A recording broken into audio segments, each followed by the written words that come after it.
Hey, welcome back to Row 16, everyone. We are back. We've been out for a little bit. It's a question of how many times, we're going to do these lives. Yeah, I think a lot of this comes down to how many things we have to talk about. A lot of times Jason and I look at each other and go, well, we should do a live. And it's like, well, what are we going to talk about? Like, there's nothing out. So anyway, we did one early January. We're doing now. Hopefully, there's more coming out. We can do more of these, as things come up. But for sure, once a month we'll be doing them. But I think we'd like to do more if we can. Yeah.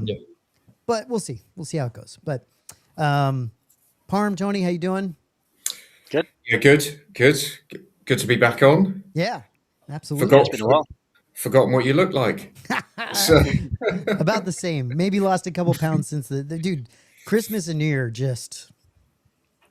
I was fantastic. I freaking loved it. But man, I was freaking.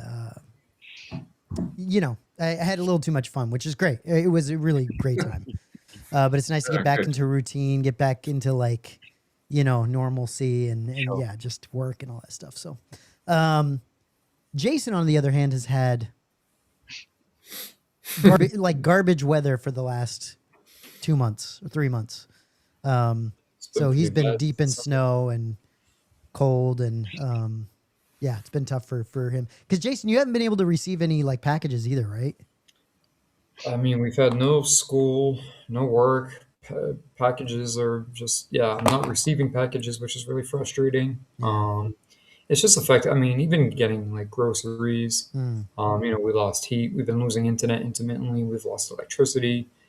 Again, and as I was mentioning before we went live, this isn't abnormal for us. Where we are, it's normal this time of year for it to be, -5 or for us to get snow. Sure. The problem is, as I was mentioning to you a few moments ago, is that the temps will fluctuate, 15, 20 degrees, it'll go up to 20 or 15. And it might not seem like that's warm, but when it's -8 and then it jumps to 20 degrees, that's a 30-degree fluctuation. Yeah. So that allows the snow to start to melt, as more snow comes.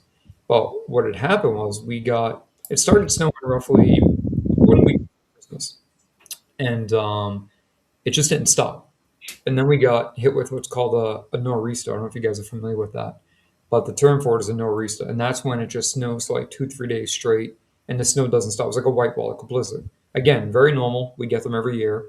And they can range anywhere from 2 feet to 4 feet, sometimes up to 5 feet. But that's not that common. Usually it's 2 to 3 feet. Problem is we got hit with what was called an Arctic blast. So that was about -20 degrees Fahrenheit. And it's pretty much stayed at that negative temps or to single number temps, like 5 degrees, 8 degrees. So the snow won't melt. Everything's frozen over. I mean, there's homes with just pure icicles, not just icicles, but look like waterfalls of just ice. Right. And there's nowhere to put the snow. I mean, they're using dump trucks and plows to spit the snow into the dump truck, but they put it in this pile and then they move it over to get to this pile. So it's they make just enough room for you to be able to get to the grocery store or get hair. But, well, and on top of this, Jason, you also are having heat issues because our unit went out. Everything froze over, so our unit's completely. But we ordered the whole thing has to be replaced. We ordered a new one, but because of the roads and the frozen weather, we can't get his heater to him. Wow. So we have no functioning heat right now. Unbelievable. We're using space heaters, but this has been the coldest and most chaotic winter I've probably seen in a decade. Yeah. But our pipes froze over the last couple of days, no running water. It's just been it's been really, really frustrating, and the walls are just closing in on me. I can't go outside. You're happy to be here. Happy to be here. Yeah. Happy to be here. We'll something a little different. yeah. Real quick, we do have some people in the chat. Robin Bowman, what's up? Ben's also here. I'm pretty sure Arctic Blast is a drink at Taco Bell. I was thinking this too. I was thinking when you said Arctic Blast, I was like, that would be a good Dairy Queen drink or yes, a Taco Bell drink. That's funny. Thor is in the chat. What's up, Thor? all respect to Thor, the freaking guy's been in it for a while, dude. Started most of this stuff. Greetings, gents. Got Sideshow Nihilus in Masterpiece. Yeah, I think I saw Thor. I think I saw your post about this, and it did look fantastic. And that is a Sideshow piece, right? The Nihilus. Yeah, I think it is, and it does look fantastic. Because anybody that knows Thor only collects Dark Side stuff. So yeah, so he's got a bunch of really great pieces in his collection, and he's very patient. He's very careful about what he brings into his collection, and so him bringing this in probably means that it's amazing. So really, really cool. Congrats. Yeah, congrats. And then Chris says, "Hey guys, great to see this continue. Maybe you can have guest collectors on to mix it up." 100%. We're open to whatever. I mean, the thing that everyone probably needs to keep in mind with this stream specifically is that this is on Saturday at 1:00 in the afternoon, and we don't give a shit what people think about that, right? Like, this isn't the best time to do this, but we don't care. We want to spend time with Parm and Nathan and Tony and whoever else we bring on, but it's going to be, if you can give up a Saturday afternoon or an early afternoon for you or whatever it is. I mean, Jason's, I think it's at 4:00 for him, 5:00 sometimes. Then yeah, that'd be great. Especially on a Valentine's Day. And that's why we're here. Happy Valentine's Day, everybody. We are here celebrating Valentine's Day. That's the only reason for this. No. But yeah, happy Valentine's Day, everybody. Hope everyone is having a good Valentine's Day. And yeah, hope it's a interesting time of year. We are getting some new things to talk about. It's been a slow start, hasn't it? It has been a slow start. I feel like it's been a slow start. So like that's why we haven't rushed to do more of these. Earlier this year, just because there just hasn't been a whole lot to talk about. But there is a couple great things to talk about today, so that's really good. We will be talking about the Han Solo madness. Seems like it's the year of Han Solo, and there's some really good stuff to talk about. We'll also be covering EFX, their AT-ST, and people getting those in hand. I know Tony's gotten it, so we'll talk to him about that. I got some other pictures of people, and I think in the Hyperdrive group that have gotten it that we can chat through. We also have an Iron Studios piece that I totally forgot about until I started looking around, and I was like, oh shit! Like I didn't even put it in the thumbnail because I forgot about it. So we'll talk about that. That's an Obi-Wan piece, and I think we have. Oh, we'll talk about the Industrial Light and Magic book that Tony brought up to me backstage because I forgot. So anyway, we got some good things to chat about. Nathan at some point will be on. He's doing Valentine's things, I think. I don't know. How dare he? Yeah, I don't know what's happening. Hopefully he's having a great old time. So anyway, did any of you guys, real quick, did any of you guys pick up anything in the collection recently that you want to mention? I did. I did pick up the Tauntaun Legacy sketch at Regal. So I missed it when it went on. So I went on waitlist and just didn't think anything of it, and it converted. So yeah, I got that. Nice. It turned up this week. I was really pleased with it. He's definitely upped his game. It was. I was pleased with the sketch. Really pleased. I wanted something to finish off a little display I've got. So I was happy with that. That's cool. Jason, I think you got that as well, right? The Legacy sketch. We'll be talking about that too. I've got some pictures up, but those do look great. Yeah, I've been grabbing a few Regal pieces lately as they drop. Yeah, they did some great stuff there. Parm, anything new at all? No, nothing significant. I think we mentioned earlier just that ILM 50th anniversary book, which was nice. I was looking forward to that. I need to pick that up. And a vintage Kenner book on the Palatoy line, which was the distributor for Kenner figures in the UK. That's cool. But no, other than that, it's been pretty quiet, thankfully.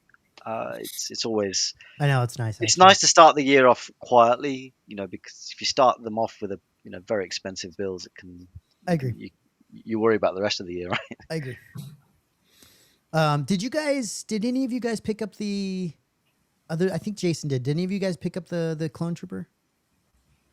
Tony did. Yes, yeah. Oh, sorry. Yes, I did. Yeah, yeah. Okay, cool. Yeah, I buckled on that. Do you know if Nathan did? No, sure. I don't know. Don't know. Sure. I wanted to ask him that because we all thought, yeah, we all thought that would be a good idea for him because I mean he's big on the prequels. So it sold in big numbers, though, didn't it? I think close to 500 was the edition size, which is probably the largest edition size of the Maquette line so far. That's amazing, and that's got to be good news for Tom and prequel collectors, I guess. There's obviously a huge demand. I think the Doug Chang signature probably went some way towards the sales of that. He's such a legend, and a lot of people, I think, like Tony, thought that there was an overlap between the OT and Parma. It is great. It is great, but man, they got to fulfill that. That's a lot that they have to sure, get out the door. And I'm guessing those are coming from overseas, right? From China or somewhere. So they've been produced overseas. So that's good. At least they won't have they won't have all those sitting around their warehouse just taking up space, which is good. And the prices. Can you imagine shipping space as well? I mean, those boxes, once they're all packed up, they can take up a fair amount of space. So maybe they'll be shipping in waves. Ben said we got the ILM book, and we were super excited about the Art of Andor season 1 and 2. That's another one I probably.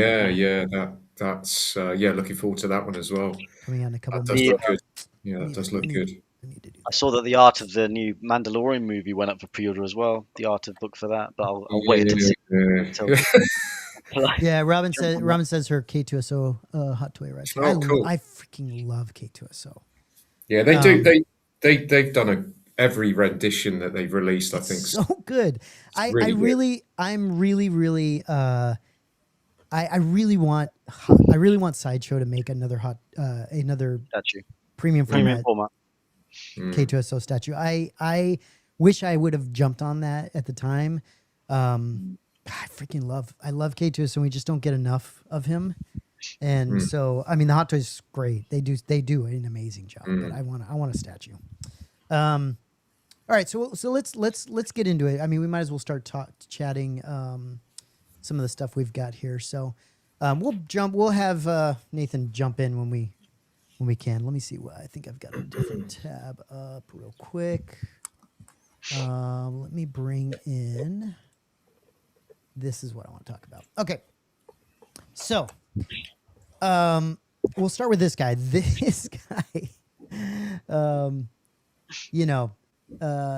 this guy right here is pretty amazing. I mean, I don't know how everyone feels about the likeness here. I've heard some people it's not perfect. Yeah, but Sideshow likenesses are never perfect. I don't think I right. recall a Sideshow likeness being perfect. You're right. So we'll give them a pass for that. It looks pretty damn good.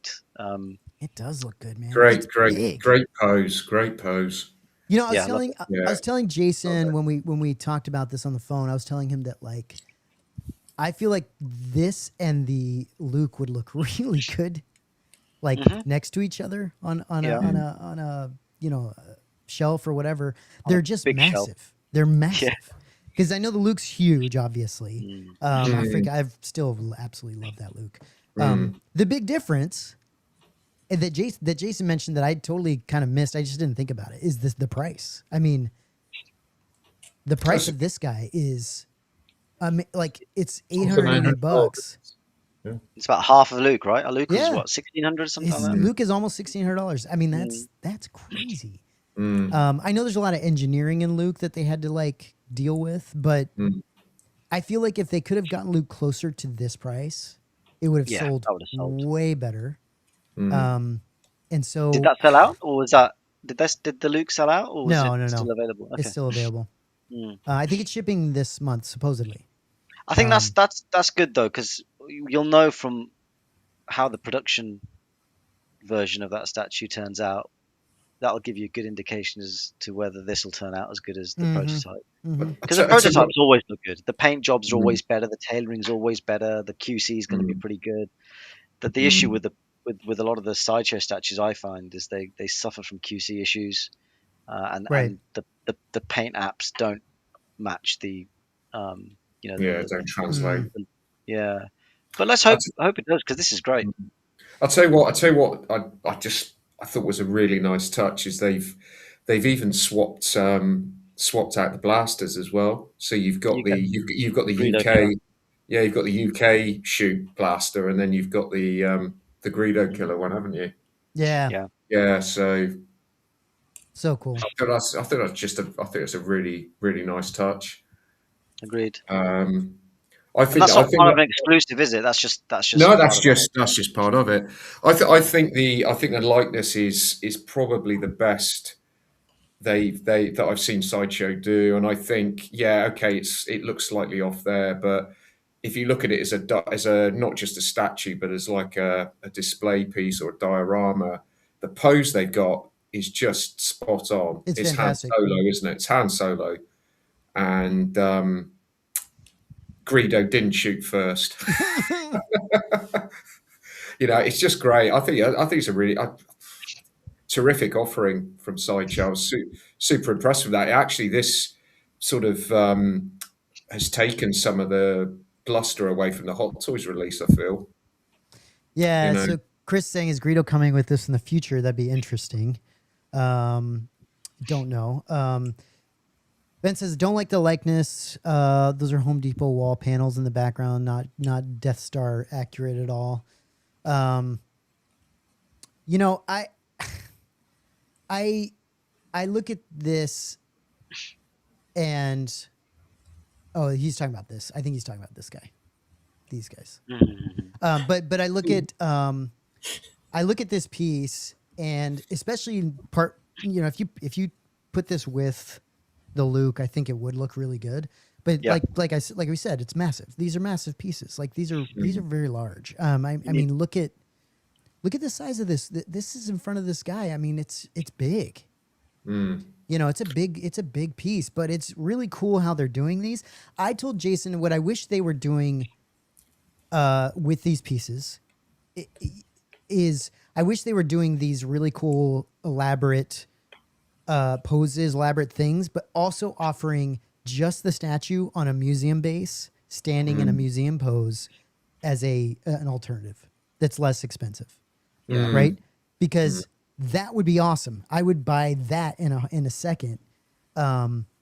Because I really like the way I like the Luke. I like the way the Luke looks. I like the way. I mean, for the most part, I like the way the Han Solo looks. I would probably buy these in just a standard, look, a standard like museum post statue. I just perhaps this is their way of differentiating themselves from other statue makers. I think given this and the Luke going down the diorama route. But it does, like you say, demand space and also, well, certainly in the case of the Luke statue, price as well, right? It's an expensive piece to add to a collection. Jason, what are your thoughts on this? I think, going back to the original statues, now I know it's been a long time, but they tried to re-release. I think the only ones that ever really got right in the 1/4 scale was they finally got Leia right in the last batch. She looked really good. And then 3PO and R2 looked good, but they can never get Han or Luke to look right. This is much better. I think this is leagues apart, which they're probably using some type of 3D, face scanning technology. But it's, I've seen some of the comments. It's not quite, quite perfect, but it's not terrible either. And I think the price is right. I do wish there wasn't such a disparaging amount between Luke and. It's not like Luke is 1,100 and this is $700. I mean, this is an $800-900 jump between the two, and the X-wing, it has to be positioned without rods holding it up, but I mean, this is just as robust of a piece. From a diorama perspective. So I think they could have come closer. I think they would have done well, and I think more people would have been, because you're more likely to buy both, one or the other, if you have a piece to accommodate it. And the other thing is, I like the scene that they chose. It's just, and I understand, same thing with the X-Wing. Everybody's like, oh, why isn't there an entire X-Wing behind it? Well, come on, let's be realistic. But then at the same time, my brain is kind of doing the same thing with this piece. Like, where's the rest of the cantina? Where's the arc? You know, and it's like, but let's be realistic, right? I mean, come on. Yeah. I know, but it's hard because they're like making it look like he's sitting amongst like ruins, like the cantina got blown up, and that doesn't. My brain doesn't quite correlate. Like, well, that wasn't an actual scene, you know? Yeah, I think that the fact he's got his hand up, sort of scratching, sort of scratching the back of the wall, distracting Greedo. That's such an iconic moment in the film. I guess they're sort of buying on the fact that people recognise that scene immediately. The way he's posed. But no, I get what I totally get what you're saying. Like Tony, I don't mind. You're right, and they nailed it where he's even got his finger like kind of scraping it up the wall, and but like you see how it's almost dissected. We can see like rebarb and tubes. And instead of looking like a cutoff, because like, oh, this is a big piece and it's a diorama, we could make the whole thing. It looks like it's a post-destruction piece, which is a little odd. And I was thinking about it the other night when I first saw it, and I was looking, and I was like, something about this isn't quite right, and it's not just a likeness, but I was like, something about the diorama was throwing me off. I wish it was just a clean cutoff, like if it came up this much and they just did like a nice clean shaving. But I mean, I get it. They have to make it, aesthetically appealing. But the price is right. It's a decent piece. If you're a Han fan, I think it's a good pickup for the money. But the other problem is there's a lot of custom statue makers out there that are doing just as good work. Yeah, that's the other hard part. Well, and let me play some of this. So this is a great video for anybody who hasn't watched this. This gives you a better idea of the size of this thing and the, what this thing looks like. They showed you some of the like work that they did on it. Apparently they've got Adam Savage in their pocket on this stuff. Like he just kind of walks over from his studio and just like reviews these things for them or something. I don't know. It helps. It helps. Does, yeah. Yeah. Well, he's so. I think his enthusiasm is genuine. Yeah. I don't think he's ever putting on a front when he's like, oh, look at the stitching. I think that's all unique and to Adam and very, very genuine passion that comes out of him. So that goes a long way, right? Because when you believe in something, it sells so much easier. Yeah. I think I agree. I do agree with Palm, though. I think we've got to take into account this is a prototype, and I've had a few Sideshow statues in the past, so I know that this could soften quite a lot, and that the Luke one hasn't been released yet, has it? No, it's shipping this. Yeah, this month. Oh, is it shipping this month? Is it? Oh, okay. Did you get that, Luke, Matt? No, I really want to because I love Luke. So I would absolutely love to pick that up, but it's so expensive, dude. It's just such an expensive piece, and it's such a large piece. I also don't know where I would put it. So, I mean, I actually do know where I'd put it, but I just don't. I don't know. I don't know, guys. I don't know. That's why I want it. I really, really want this piece to be. I want them to make versions of this piece where it's just like a museum pose where you can be like, cool, like, I don't know. I struggle with that one because I really, really like it. I love that Luke piece. It's one of my favorites that they've done. But I think this is in the same vein, right? They're doing the same type of thing with this one. I just don't know. I don't know. I mean, I definitely wouldn't buy this one on its own. If I had gotten the Luke and I had the space, this would look great. The problem is, the other problem is, I mean, you gotta be careful when you buy these giant pieces. Like you're getting stuck with a statue that's really, really big. What are you gonna do with it if you don't want it anymore? I mean, yes, you might be able to sell it, but that's a lot of statue, man. That's like, I don't know, dude. That's a lot. It's not just like a mythos piece. Yeah, it's risky shipping them, isn't it? It's always a nightmare shipping statues. I've shipped a few in the UK, and they're, you're lucky if you don't get some. You're really lucky if you don't get some sort of break. Right. But I will say,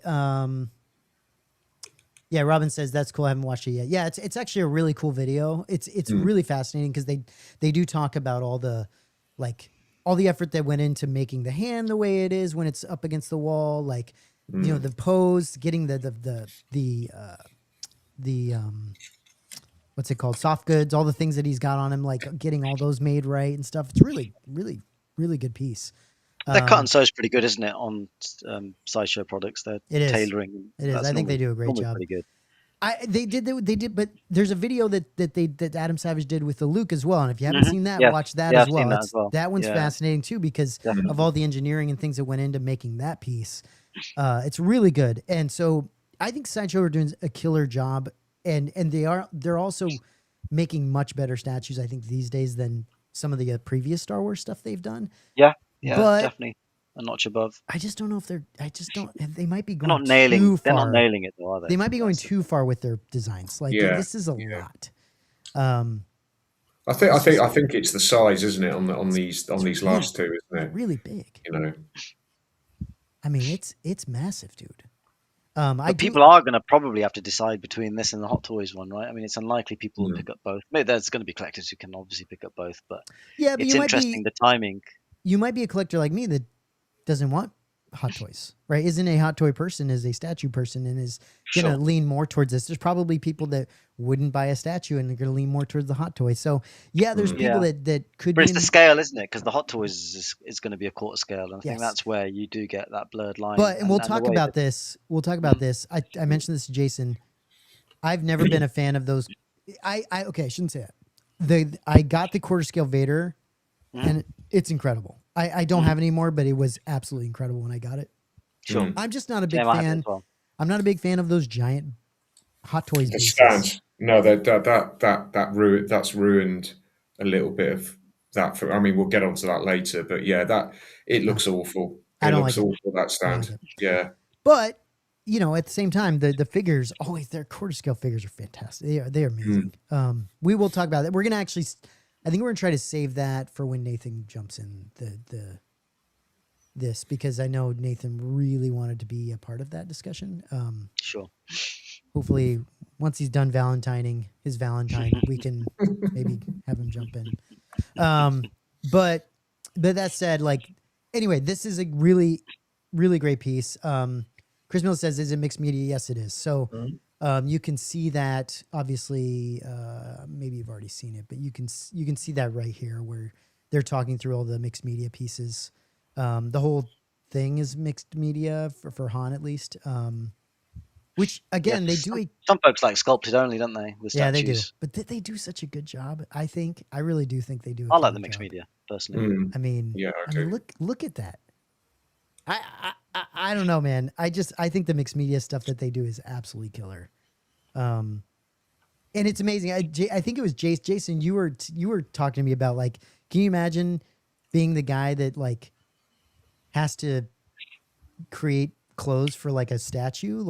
It is weird, man. It is. Well, who grows up and ends up being for a career sew clothes for a quarter scale? It's just such a outside the box profession. Yeah. I mean, he's making such a niche specialty, He's making denim pants for a freaking statue. It's crazy. Or whatever. You'd imagine they're going to release a layer as well in a diorama type. Yeah. He's probably in the prison cell. You can imagine them doing that. The prison cell would be great. That would be cool. Yeah. That or with R2 with Help Me Obi-Wan. Oh yeah, or that's true. Yeah, that's another one. Yeah, the prison cell would be good. Mm-hmm.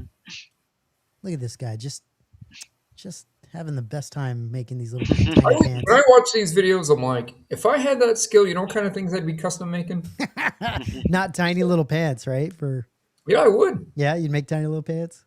I would. Yeah, I would. I'd be. Look at this. He's got belt loops on. No, I'll tell you something. He wouldn't be stitching it that slow if he had about 700 of those to do. I tell you. Yeah. He's saving that for the sweatshop. Yeah, exactly. Yeah. Look at this shit. I mean, this is amazing. This is the back of the vest. Look at all the stuff that you don't even see. You're not even going to see the damn thing, and it's got all this detail in the back of the vest. It's crazy. That's good. I like it. Anyway, you listen. I just think it's amazing. I really do. I think it's a really good piece, an amazing piece, but not necessarily something that I'm going to pick up. Yeah, not sure. Can I ask though, honestly, both you guys and whoever's in the comments, if you're watching, I feel like maybe I'm wrong.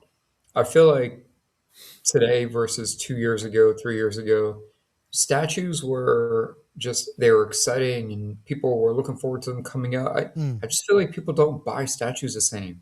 Like you have your statue collectors and they're always going to buy statues. But there were people who collected everything and statues and people are buying less and less statues and just sort of going in different directions with their There's a lot collections. more options now. I think when I started collecting, there was only really statues in the high end, and then there was some prop Yeah. replicas. You know, MR was the prop replica Mm. kind of house, but it was mostly statues. I think there's just a lot more options now. I think when Hot Toys came out with their offerings in the mid 2010s, and it changed the game a little bit because suddenly you had the type of likeness that you wanted in a a character representation, Right. particularly humans. It was obviously at a smaller scale, but I've seen people switch from statues to Hot Toys and vice versa. You can pair with weapons, helmets. Yeah, It plays differently. Yeah. yeah. So I just think there's just a lot more options out there these days than there were. And also, as Matt and I and Tony were talking before we went live, I just think the general collecting mojo has died down a little bit. Yes. You're seeing that in just in the groups and the lack of shows and lack of streams. I can't stop thinking about I don't want to get into it now, but I can't stop thinking about what you said on the last stream. And man, those words couldn't have been truer. And it's hit me pretty hard. I mentioned to Matt a few times about the difference of collaborative versus competitive, and but it's also law of averages. We have a lot more people. Well, Jason, what tell the people, what did he say? Like what was the? Well, basically, we were talking about how in just a few short years, it's changed so much, right? And before it was much more collaborative. I think those are the words they use. Where today, Yes, yeah, absolutely, much more competitive. And before it was a lot more, relationship building, networking, and that still happens, but it's more or less for people to sort of kind of get what they need or want out of things. And it's not a good thing or a bad thing. It's noticeable. That's all. Sure, I agree. Yeah, but I will say, I will say, there's probably, I don't know. I don't know if there's more. I think there was probably more collaboration between groups before. I feel like there's a lot less collaboration now, I would say, between some groups, but yeah, again, I've always, I've been ringing the bell of, collecting is a selfish endeavor for a very long time. I've said that for a very long time. Yes. And I still hold that belief very strong. I think collecting is a very selfish thing. That's not to say it can't be done, in the right way where, you're not causing any problems with anything else. Like, there's a lot of hobbies that are probably more of a selfish situation, but if you think of collecting the right way, or, if you understand it or think of it in the right way, I think you can avoid getting into some of the mistakes that like you see an open hole in your shelf and you go, I got to fill that. Well, do you really have to? Like, you don't really have to. You just want to because you want to take a picture and put it up on a group so that everyone can be like, this is awesome. And then it's done. Like, that feeling's done and gone. And now what? Now you're on to the next, wanting the next like this statue, for example, right? It's not to discourage the whole point of these conversations and these live streams to talk collectibles, but at the same time, it's like, this isn't going to be the first or the last. We're going to be here in a year from now talking about the next 3 or 4 statues that they released. We talked about Luke, we're talking about this. Maybe it's Leia or Chewie next. Like, it's cyclical. It's just going to keep coming. There's never the spigot or the spout's never going to shut off. The water's always going to be pouring out. But I will say, look at Thor picking up that one piece. There are pieces that people will pick up because that is the piece they've been waiting for, or they look at that piece and they say that is worth it. And I have no problem with that. If you find a piece and you're like, that's it, that's got to be in my collection. And I've been waiting for that shit for a Well, long that's time. great when that happens. That's awesome.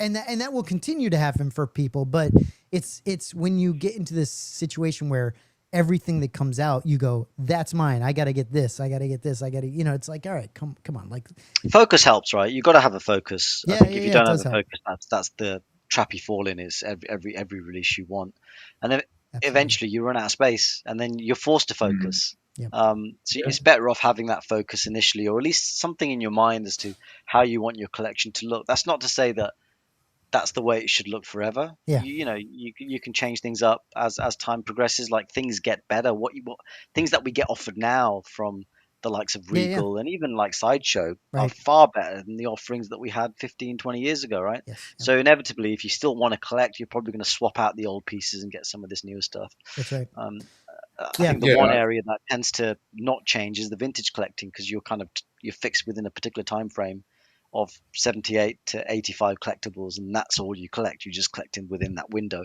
Sometimes I think that's probably the best focus to have is to focus within a particular time frame. Then you're not tempted by any of this new stuff. Yeah, for sure. Well, I was going to say, I think playing a long game is, so you mentioned Thor there. Yeah. I mean, I've watched his videos. I mean, God, going back years. Yeah. And he's probably one of the very few collectors that shows sort of restraint. Yeah, restraint. Well, appears to. I mean, I'm sure there are loads out there that are, but the ones that are visible on the groups and stuff. But he has a very specific focus. Yeah, right? of course he does. Of course he does. Yeah, huge. But it's very helpful to have a focus like that, I think. Yeah, but it is. I know exactly where you're coming from. It's very difficult. You can get, and when you're on the groups, you get FOMO pretty quickly. Well, because, and I will say, Tony, your group, the Hyperdrive group, which is it's yours and a bunch of other guys, and Christian, and our group and our channel, we have not helped anybody in that sense. And a lot of these groups, we don't help anybody to understand. Like, we've talked about it on our channel quite a bit, this stuff quite a bit. So like, we've tried to do our part in helping with that, but like it's hard because, I mean, look at the hyperdrive. It's like a big part of the hyperdrive is a show and tell. It's not the only thing you guys do, but like, it is something where you can put something up and you'll get a bunch of people responding and being like, oh, that's so cool. And so, you just got to be careful not to fall in that trap of wanting that approval, wanting that like all the time. And then all of a sudden you got to start buying things. And that happens for people that run channels too, But it is the nature of, what we're trying to do is trying to get people to show their collections and interact. Yep. But the byproduct of that is you're going to be buying stuff. Yes. I know very few people that, even if they are only buying 1, 2, 3 things a year, they're still buying stuff. So, but I totally get it. Matt. It's just it's an unfortunate byproduct. I say unfortunate because I don't like getting FOMO, because I've been, it's just happened to me so many times. Yeah. Because I'd be a hypocrite if I was sat here and said, "Oh, I'm totally focused. I know exactly what I want to get." Clearly, I don't. No, I've got a better idea now where I want to go my collecting. But 5 years ago, I was all over the place. Yeah. Really, really all over the place. Well, and Tony, like I said, for us, it's also been very hard as a group, like people that run a group, like Jason and I, when we had Steve and Chris and CC and some of these other people on, where it's just hard because you want content and you want people to, you want to be able to review things and do all this stuff. But yeah, how do you do that? You have to buy things. You have to get things in. And we've luckily, I think, come out of that. We were in that for a little bit. I think there's other people that are probably still in that. I mean, you look at some Star Wars even some of the bigger Star Wars channels, and it's like, man, I just can't. I would hate to constantly have to get things in and buy things and try to, I've heard of people hitting people up and being like, hey, can I get this? I know you bought this, but can I get it and then send it to you after I review it? Like that's, I sort of get it if they're running a channel. I think it's quite it's a lot. It's quite I don't know, it's unhealthy, or I don't know. It's a lot. I don't like getting a lot of stuff in. It's stressful for me because I don't have room. No, I know I don't either. That's probably one of the reasons. It still gets stressful. Yeah. It's I don't. It's really, I mean, it's really difficult to analyze, because you like you said, you can look at some of the some collectors, and they are just literally just buying every single thing that comes out, and there must be a constant, it must get boring, but financially as well. And you end up just I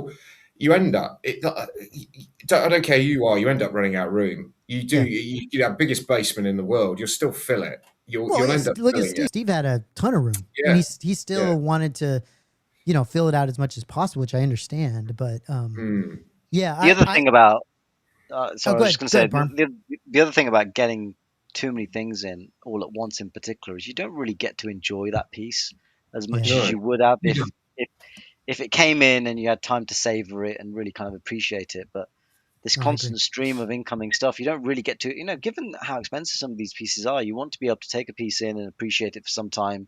You're right. And then you get your next piece in, but obviously things don't generally work out that way when you're pre-ordering stuff, because things just turn up at the same time quite often. I'm not saying, I was going to say, sorry, Paul, I'm not going to say don't do that, because if you enjoy doing that, then don't listen to me. Don't listen to me. But for me, I don't like getting a lot of things in all at once. I just... zaps the joy out of I know. Well, in general, guys, don't listen to us for almost everything. Just do what you want to do. But we're not. Yeah, it's fine. Chris says, I have run out of room for statues, which you were talking about running out of room. I have to sell some to get new ones, right? To order new ones, which I totally understand. And that's something that's part of the process, isn't it? Yeah. Thor says it's the prices and shipping makes you more selective. Oh, he sent me pictures of Nihilus. Okay, so I'll try to look at that in a little bit.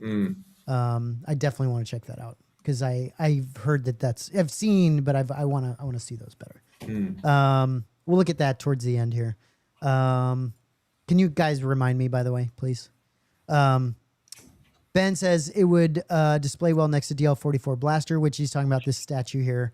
I actually like the way this looks with this. The print as well. But I agree, the DL44 would be fantastic next to this. I mean, if you had a DL44, you could have the Docking Bay 94 sign from Regal as well behind it. That would kind of look really cool. There's just some, if you kept it very simple like this and just didn't have a lot of other things around it, because it's so big, and had like the blaster and maybe a book, or it would be really cool. There's the Han Solo book that came out a few years ago, which you could display with it. I mean, for me, Han Solo is actually my favorite character out of the whole franchise. Right. And I can imagine there's a lot of people whose favorite character is Han Solo, or they're just Harrison Ford fans. Nathan's a huge Han Solo guy. Yeah. He cosplays as Cassian. He cosplays as Cassian every time he goes out, even though he loves Han Solo. And Ben also says, I blame you guys for our Hot Toys purchase. Yeah, blame Nathan for that, I guess. And then Robin says she misses us, which I appreciate that. Nice. We miss all you guys too. It's nice to get back on every now and then. You realize how much you haven't kind of chatted with people in the community and stuff when it's been a minute. So it's been really nice to jump back on. I'm gonna save the quarter scale hot toy for Nathan, because I know he really wanted us to talk about that. So I'm going to save that. I'm going to jump real quick to this one, so that we can chat about this real quick. So this, I actually forgot about this, and I just looking to around today, I was like, oh yeah, that's right. This thing, we need to talk about this. This is Iron Studios, quarter scale Obi-Wan Kenobi. I guess is it a Mythos piece? Is it some? Seems like it. It looks like it. It looks like it. Yeah, that's their take on a Mythos. It's pretty cool. I do not like the cape. because it has this little Darth Maul thing in it. I don't like that. But I do like sculpted capes. I like sculpted capes. I think they look beautiful. I think the Mythos, the original Mythos sideshow piece, that I think it was Thor that got me freaking interested in that, and I ended up buying it. But it's beautiful. I still look at that thing and just am amazed by how cool that piece is. That's a classic. Yeah. That cape on that thing is fantastic. And they're, I mean, kind of doing a similar thing with Ish, but it's just really tattered. I don't like the Darth Maul face. I didn't notice that until you. Yeah, it's right here. Really? Is this quarter scale or is it smaller? This is quarter scale. Okay. Yeah, that's a bit odd. It is odd. It is odd. I think they try to borrow from what Sideshow previously did, also what Hot Toys did with Vader's cape. Yeah, this is, by the way, this is Darth Vader. Yep. And this is Maul. Oh, right. Okay. So interesting. Which is then you get a pod racer or a clone. Freaking fascinating. I mean, everything else is pretty cool. Like Jason was mentioning that he liked the base a little bit. Like that it's got some really cool like pod racing things. It's got some really interesting. That's cool. Things, right? It does. It has some At least cool it's stuff. not a battle droid. But then you're like, yeah, exactly. But then it's like, why put this in the cape? Strange design choice. I've got to be honest. Don't understand that. It's overkill. It is overkill.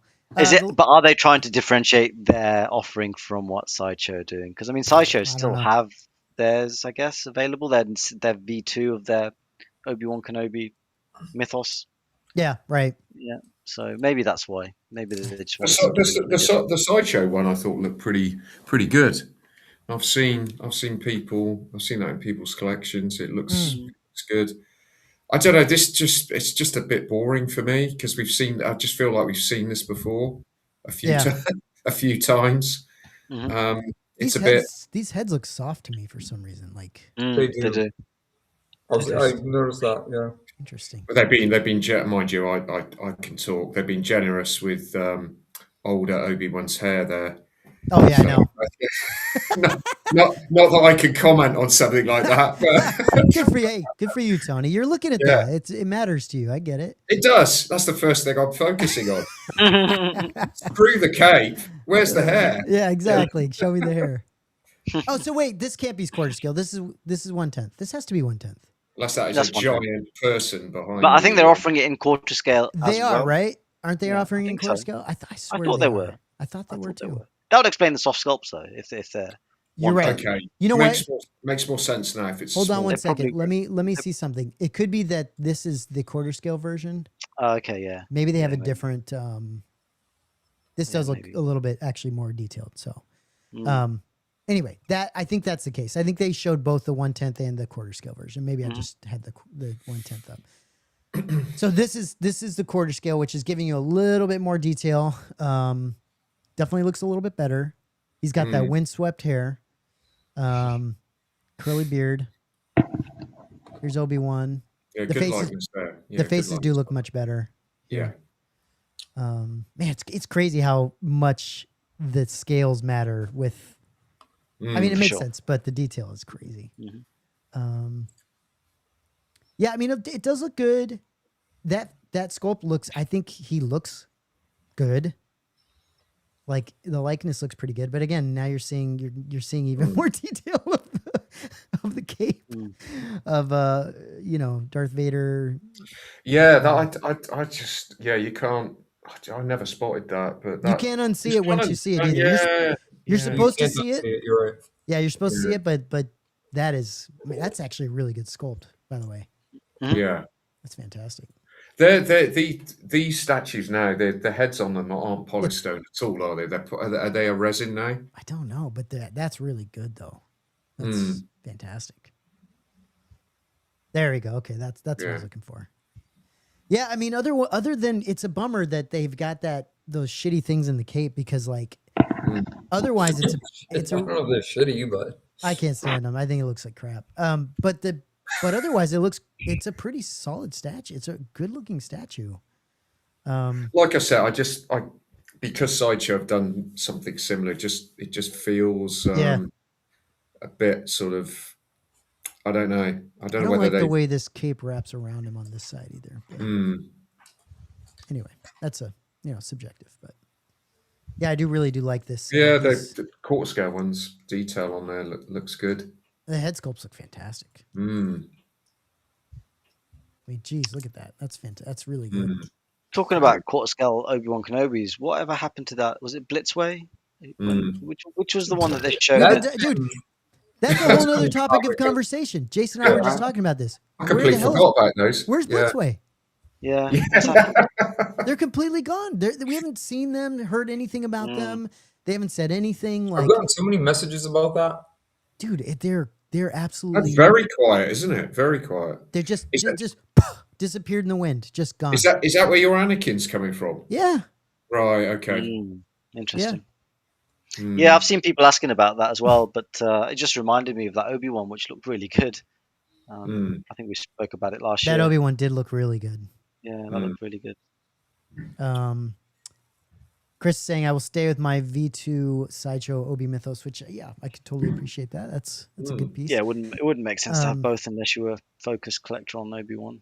He says, what happened to Blitzway? I bought both. I don't know, Chris, and I'm more and more, I will say, I'm starting to get concerned. Because we haven't seen them. We haven't seen them anywhere. Go quiet like that, it definitely tends to mean something's up. I don't know. And they teased, not only did they tease a Obi-Wan, they teased a Vader. And everyone was super excited. It was starting to be like Blitzway's, the shit. They're the ones that are going to make the pieces everyone's going to want. And now they're completely gone. Like now nobody knows what's going on. And we haven't had any updates. I don't think they're off the radar. No emails, nothing. I mean, nothing. No shows or anything like that, is there? No. No, and if they didn't show anything, I was hoping we'd see them at New York Comic Con. Nothing there. They haven't been. I don't even think they showed anything at what are those ones that they do in Asia? The Oh yeah. At the beginning of the year. Yeah. Oh God, what are they called? I can't remember, but I don't even think they showed. I don't even think they showed anything there. I could be wrong, but I don't think they did. And so, are they going to show anything at San Diego Comic Con? It's starting to get a little bit dicey. And Jason has both of those on order. I have the black label on order, which I'm guessing by this point I'm pretty positive it's already completely paid off for a while. Was that the rooted hair one you went for? Yes. Yeah. And it was supposed to be delivered supposedly by the end of last year. So we're late now. But there's no word on it. There's no word if it's coming in, if it's nothing. They've been announcing new stuff though on their Facebook site. Just having a look at. There's been some relatively recent posts on Blitzway's site, but nothing about the Star Wars line. I don't know. I've spoken to two retailers that are carrying it, and both had said that they're getting generic updates, not like an email blast or an email follow-up. It's just a generic update saying that push your ship date back a month. So if you look at some of the retailers, it'll say shipping in January, and then it'll switch from January to February. Now from February, if you go now, it'll say March. So they just keep sending emails out saying push your release date back 1 month. It's those damn arms. Those. I'm telling you, they tried pushing that technology. Now look what's happened. Now look at this. They're like Hot Toys won't license their arms to us. What are we gonna do? Jeez. And I'm telling you, I look. Matt thinks I'm crazy. I think Hot Toys is looking at this from afar, and if you look at that quarters, I told them, I said, look, quarter scale Boba, quarter scale Vader, they look like quarter scale Hot Toys. I mean, Vader looks a little bit more like a mixed media statue the way you compose him. Boba Fett looks more like just a giant hot toy, but with Han, he doesn't have ball joints in the hands and at the neck. It's all seamless. His arm goes from the hand all the way up to the elbow. So that reminds me, he's kind of partial statue, partial figure, kind of like what Blitzway is doing, this action pose swap out. So if you're swapping out arms from hair, if there's no visible neck seam, that's a mixed media statue, if you will, I don't know. It's a tough one. I mean, I was more on the Blitzway stuff. I was more interested in the because I thought the sculpts, they were really hyper real. That was the real interest for me, particularly the Anakin one. Yeah. Yes. I wasn't so much interested in whether this thing can be posed or not. I just think it looked like they'd upped the game a little bit with the and portraits. Tony, if you think about those statues too, they're, in my opinion, they're kind of the closest to a museum pose. Yes. Simple statue that you're gonna get, right? Like, it's very simple, and so like, they're doing a little bit something with the base, but it's not crazy at all. And so like, that's what I want in my collection. I want stuff that, if someone came out like an XM, or I don't know about XM, but like a Blitzway or Sideshow or somebody came out and did a museum line of just straight up like awesome statues on a black base, like we get from Regal Robot, right? That would be perfect for me. Like, that would be exactly what I want. And I could totally see getting like a little signature of some kind or something. I don't even know. But like, it would be, that would be all I need. I don't need this craziness, like all these bases that people seem to want. I don't really want that. It takes away from the actual character and the statue, doesn't it? Yeah. I'm with you, Matt. I like, just the character, and it's one of the reasons why I like Hot Toys, because you can effectively put them in a museum pose if you want to. And so, some of the bases can be a bit rubbish, but in general, you can put them in a museum pose.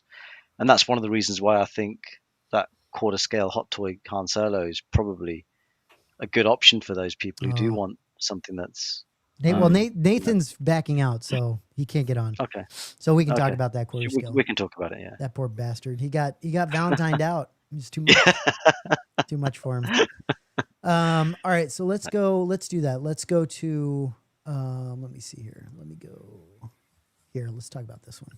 So this is what we were waiting for. This is the new quarter scale Hot Toy that just came out. So this guy is it's good looking. Is this the is this coming from the latest sculpt like stuff that they've done? Pretty much. Yeah. Okay. Pretty much the best. They nailed it better than Sideshow did. Oh, without doubt. Well, it's a Hot Toys thing, isn't it? I mean, that's Hot Toys kind of kills that. So that face at the moment is probably the best quarter scale. Yeah. Harrison Ford sculpt I've seen. Pretty amazing. Here you see him with the full base. In fact, I've seen that J&D Raiders. Is it Raiders or Last Crusade? I still think that this. I know it's completely different age, different film. This for me is the best. Pretty perfect. Pretty much perfect. I've seen. Yeah. It's pretty amazing, isn't it? Yeah, I think it's and it's the first because the quarter scale offerings so far from Hot Toys, at least in the Star Wars line, have all been masked characters, right? I mean, they had the Sebastian Shaw Darth Vader sculpt, which is very, very good, but as for one of the hero characters, this is the first offering. So they've had a couple of. Well, they did the. Yeah, I mean, I think it wasn't my thing, but the Tamara Morrison Boba looked pretty damn good, I thought, in quarter scale. Oh, was that in quarter scale as well? They did. Yeah, they did I think it was a Book of Boba one. So you're probably right. Yeah, you're probably right. It was very good. It was very good. But this is, superb. It's impressive. Yeah, this is a remarkable sculpt. Yes, they're going to milk this one because it's turned out so good. And it's a New Hope. It's it's. You know what else gives them? So the one thing we always see with Hot Toys is the prototype versus the finished product, and no matter how amazing they look, there's always somebody that's like, "Oh, this is garbage. Look at this." They put the pictures up in there, verbatim, a mirror image of each other. And they're like, "Look at all the differences." I'm like, I must be blind because I can't spot the differences. Yeah, but people also assume that you're looking at them that close and they're that big. on your shelf, these things look incredible. That's true. But what gives them the upper hand on this is I think the final product is going to look pretty much 99.9% accurate to this, because you're, like we mentioned just a minute ago with the Iron Studios, is when you're dealing with a larger scale, it's much more forgiving because you have a lot more liberty to put all the finer detail in. When it's smaller, it's hard to get those details in a smaller, it's like painting a miniature. When you're doing a model, you can't get nice, clean lines. But if the model is this big, you can make the cleanest, straightest lines you need to make, Absolutely. Yeah. I will say, I think the clothing on the Sideshow version, I think, looks better to my eye, at least. It's I think the color of the vest is better on the Sideshow piece. It just feels more more faded, more well done. I would agree with that. But the sculpt on this is amazing. The sculpt, the sculpt is everything with a human character, I think. It's crazy. What I like about this as well, when we spoke about it in our chat, is the seamless wrists. So they've got no wrist pegs. Yeah, his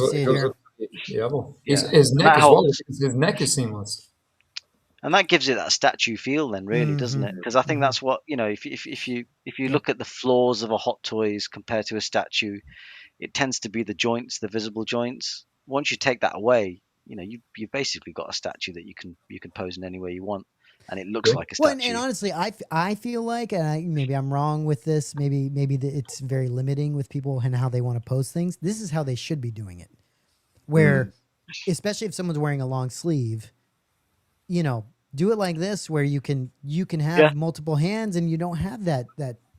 Honestly, that's what makes things look like you start to see the joints. It starts to feel more doll-like-ish, Exactly. And you can go to great lengths trying to hide that, even on Hot Toys. When I pose my Hot Toys, I try and pose them so you can't see the joints, and it's just we know they're figures, but it's nice to see them as representations of real human without any kind of I think when 6 scale you can get away. I think you can get away at that scale with the wrist pegs. Yeah, I think at this scale compromise a little bit on the hand movements, because to be honest, if you did put joints in, they would just be so noticeable.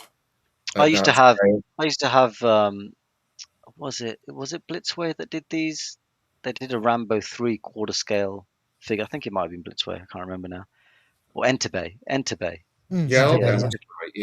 Different, and they did a quarter scale Terminator and a quarter scale Rambo 3 figure.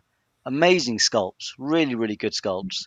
The Terminator looked great, but the problem with the Rambo was you could see the elbow joints and you could see the wrist pegs, and you could just never unsee those when it was on display. I know there was you could get a custom army jacket for Rambo that would hide them, but I ended up selling them because in the most part figures don't translate well in quarter scale. Hot Toys do a better job, but once you start to see joints and things like that, well, that's why I was saying, when you stepped aside, that's what I was saying. I think with the whole Blitzway situation going on with the Anakin and Obi-Wan, that's just kind of MIA.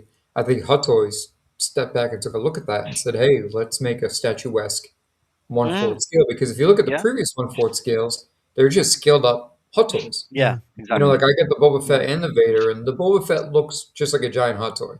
Yes, the Vader's better. The Vader's a little better because he's got the hard gloves. Exactly. So he looks more like a mixed meteor statue. Once he's posed and solid, he looks more like a statue, and it's hard to tell only because of his armor.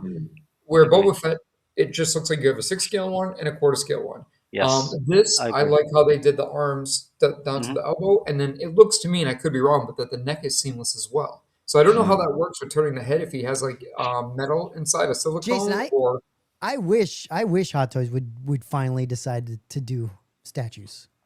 Just randomly, like it would be so amazing if they were just like, hey, we're gonna do a statue every quarter. Probably a license thing, isn't it? I guess it might be. Have a license. But the other thing though about this figure is, take all that away, it's just a random Han Solo.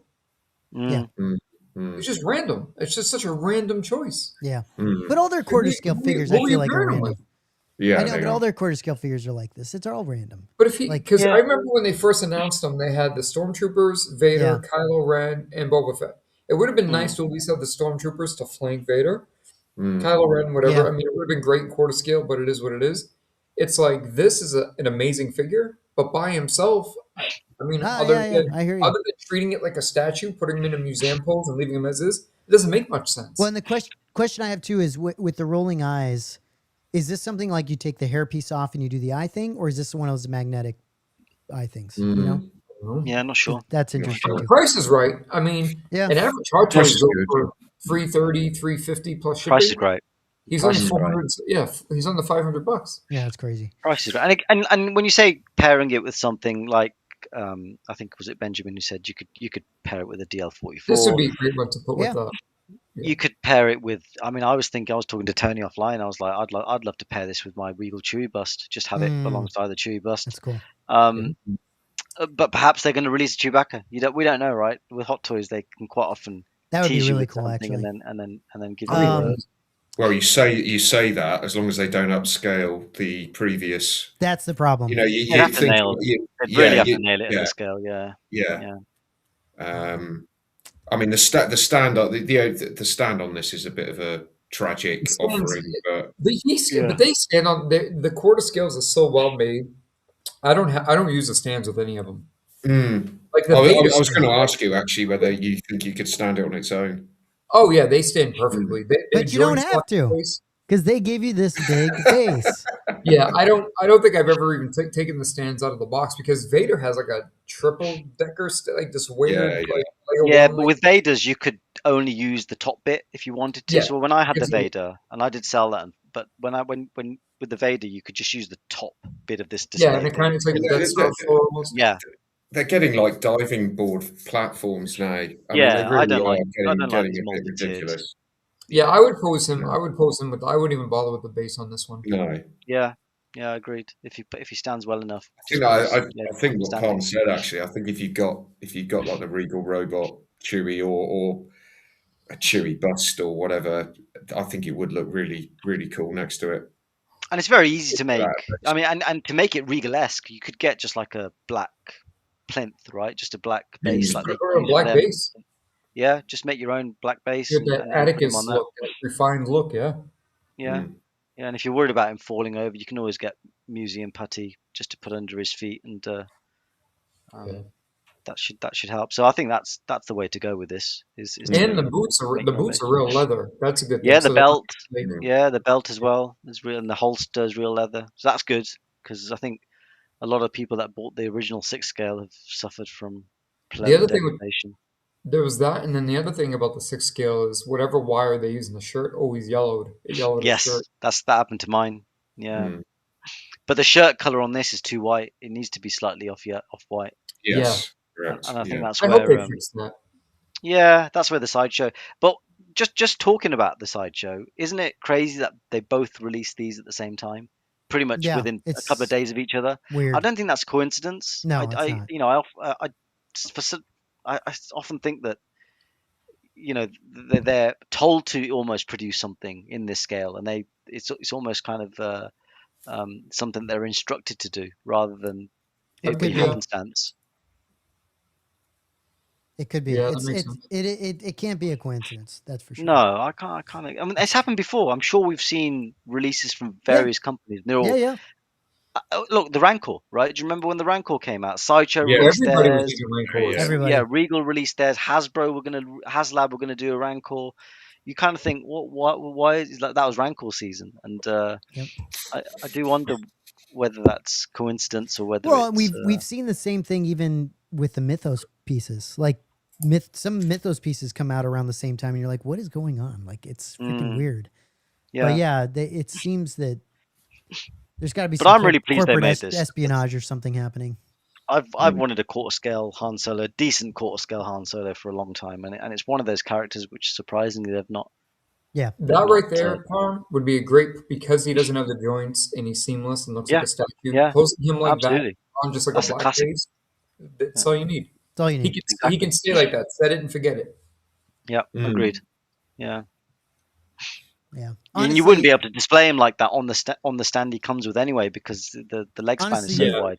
Barman, Tony, you guys have seen the Merlin Models bases, right? Where they have that white box around the inside of the base. That would be really nice looking base for this too. Yeah. Very simple, clean. But I just think he's a great deal for the quality and what you get. Yeah. Agreed. Yeah, it's really nice. All right, cool. That's that. Let's go and talk about, let's talk about this real quick. So obviously the Legacy sketch came out from Regal Robot. These look freaking great. So whoever jumped on it, congrats. But yeah, they looked really, really good. I mean, I think they funky did a great job. Yeah, very good. Yeah, super funky, super interesting, bright, like really cool looking. So they'll pair really well with the clone maquette. So awesome. So congratulations whoever got those. I know it went fairly quickly. Didn't go as quickly as I thought. I thought they get snapped up either within a minute, but I think they lasted 10, 15 minutes maybe. I think it was like 4 or 5 minutes. Oh, okay, right. But so a little bit longer. Maybe that was server issues then, but there were, given the edition size of the maquette, which is close to 500, and there was only 50 odd sketches available. I thought it'd be a massive rush to try and grab one. I thought so too. But pretty cool. So those came out. That's pretty awesome. Let's talk about this real quick. So obviously EFX has been delivering their AT-STs, and they've been getting into people's collections. And I want to know, Tony, you got this. I want to know how you feel about it. I've been looking at some of these, and some of them look really good. Some of them are like, and I kind of want to know what your feelings are. Go ahead. Yeah, I really like it. I thought it was really, really good, really well executed. There was a couple of issues. It wasn't really to do with the finish; it was more to do with the packaging. Thought the packaging was quite lightweight, and there is an issue. Well, I'll say an issue, but a lot of collectors were getting them with the leg braces on the back coming away. So they've been screwed into the back, which is how they were done.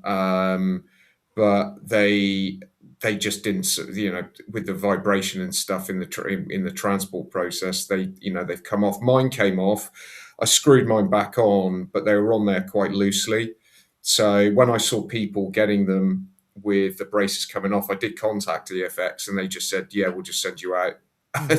Send you out new legs. So I've got to say hats off to EFX for the customer service. In terms of the what the model looks like, I mean, it fits in with everything else that I've got in my collection. There are maybe some spots on there that are a little bit heavy-handed in terms of the weathering, but it's a mass-produced replica. It's the first EFX piece that I've bought, so I can't really comment on anything else. Yeah, my lighting's not great. But this is Tony's piece. Hey, Tony, is any of it movable or posable? Yeah, the legs are posable. So legs are articulated. I mean, you're forced into a pose really because of it's resting on a base. But technically, you could pose the legs a bit. What I was impressed with was the sharpness of the resin parts that were on there. I mean, I assume it's cast resin pieces. Looks good. I mean, I had a look in the, as the anal retentive I am, had a look in the Chronicles book at some of the AT-ST pictures, AT-ST pictures they've got in there. It's pretty damn close. It's there's always going to be, there's going to be some people that are going to rip this to pieces. But as a replica, I think it's been really, really well done. Pretty simple paint job on it, but the detail. Feel, Tony? How do you feel? The only thing I'll say is that every time I look at these, I feel like they went pretty heavy on the feet. And what does it look like in person? It does. I mean, it does look like that. I mean, I looked in the Chronicles book, and that's how it looks in the Chronicles book. But I mean, I'm no expert, so but I have seen people that have mentioned that. It doesn't really bother me. Yeah, that's what I was wondering. I think it looks really good. Yeah, I'm really impressed with it. I'm going to say that because I bought it. Well, so. I know. But you also have other versions of this, don't you? I've got the ESB one. That's a nicer model. Yeah. I mean, look. I mean, that was built and painted by John Simmons. Yeah, so, sure. The paint on this EFX one is a factory paint job. But they've done a very good job. Yeah. Like I said, it doesn't. It's a bit heavy-handed in some places. But like I said, I think it sits in really well with some of the other props and models that I've got. So they still have the armature. Yeah. All the they've hit all the like I said, I had a look in the in the Chronicles book. There's some loads of pictures of it there, but not everything's going to be. It's not going to be. I guess it's not going to be Merlin models accurate or anything like that. But sure. As a replica, I think they've done a really really good job. Yeah, I mean, listen. If obviously these are sold out, right? You can't buy these anymore. So if anybody wants anything close to this, and you have an option, the Merlin models piece is incredible. It's absolutely incredible. You have to build it, but like it is ridiculous. And so, but this does look great though, Tony. I mean, I saw this in person at San Diego Comic-Con. It looked great then. You've got to get the pictures. My camera just shows up all the weathering, like really. Sure. I mean, you look at that looks a little bit. Yeah. But you've got to get it in natural light, really. But I think they've done a really really really good job. It is super fragile. Very very fragile. So those I think it's landing in the States very very soon. So those that are getting it just need to just take some take your time when you're putting it together. There's not a lot of assembly, but the only downside, I just thought the packaging let it down a bit. I was expecting it to be. I've seen custom pieces that far outdo the packaging that EFX use. And Chris says they're redoing the box, the boxing, the packaging for safety. He says they're still waiting on his. Happy to wait with no breakage, and that's. I mean, and I'm surprised because EFX's boxes are usually pretty bulletproof. Yeah. I mean, it's a very small box, and Tony, is there any assembly when you get it? Do you have to put? Yeah, you've got to put the the gun or the rocket launcher on the right hand side. That's super fragile. Yeah. That pops in on the side, and then the legs have to be Allen keyed into the body. The head is all resin.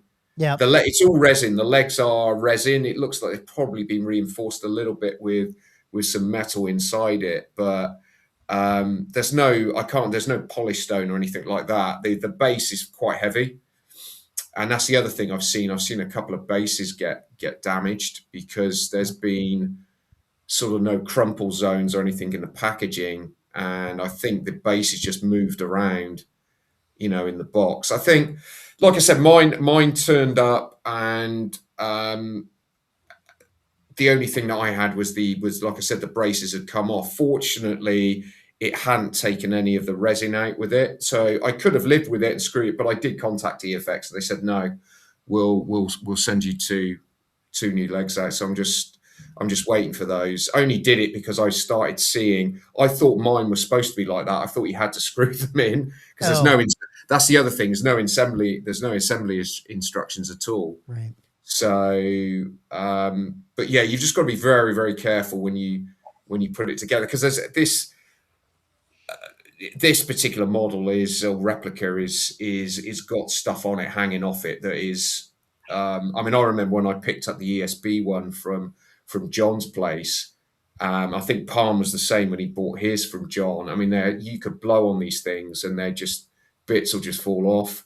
So I've got to say hats off to EFX for actually getting this basically into people's hands. I know there's been a couple of issues, but yeah.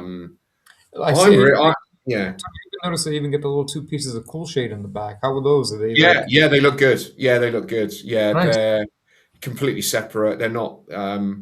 Like I said, I think they've cast individual resin pieces and then sort of stuck it together. I don't think the head is just all one cast piece. I think there's some other bits. Yeah, you can see. I was looking at close. You can see individual pieces, and it's very sharp. Yeah, it's very sharp. You know, like I said, you can't.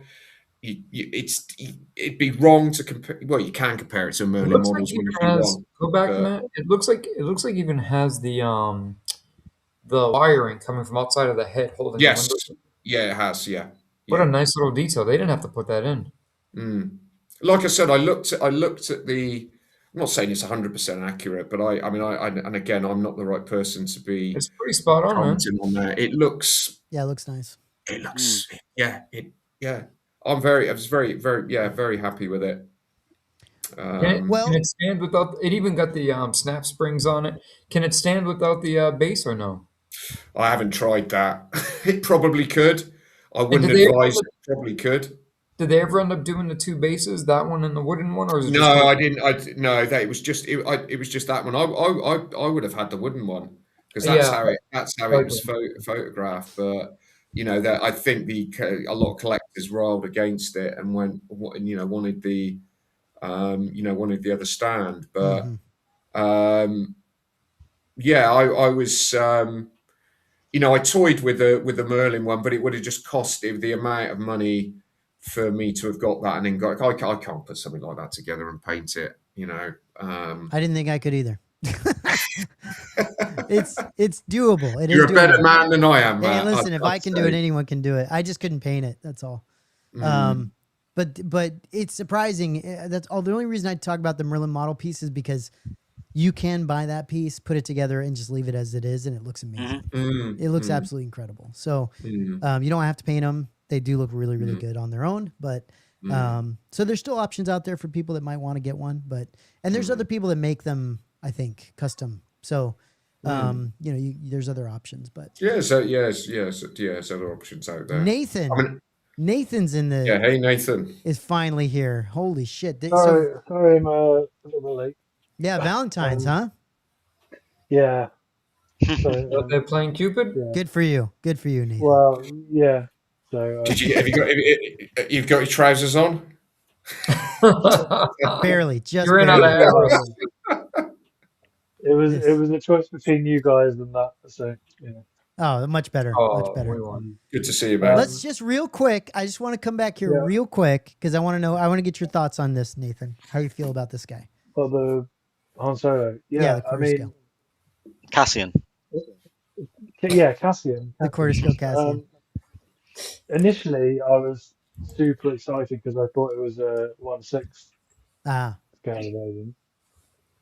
But which they probably will do, I think. Which they probably will do. I mean, they're going to do it at some point. Yeah. But I mean, Han is like my second favorite Star Wars character, so it is still awesome.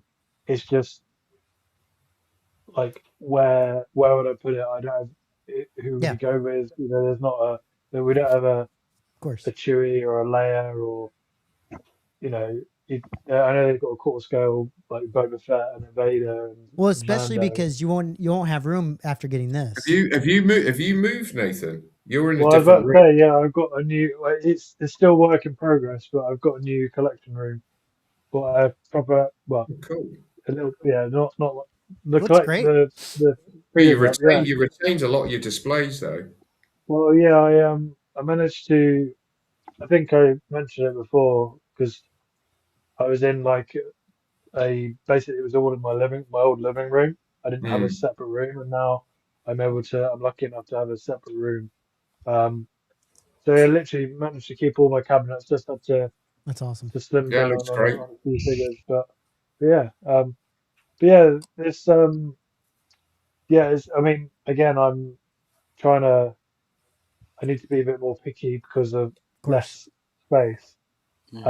I still haven't quite figured out what I'm doing with certain areas of this room. So, um, I mean, what I was thinking is that,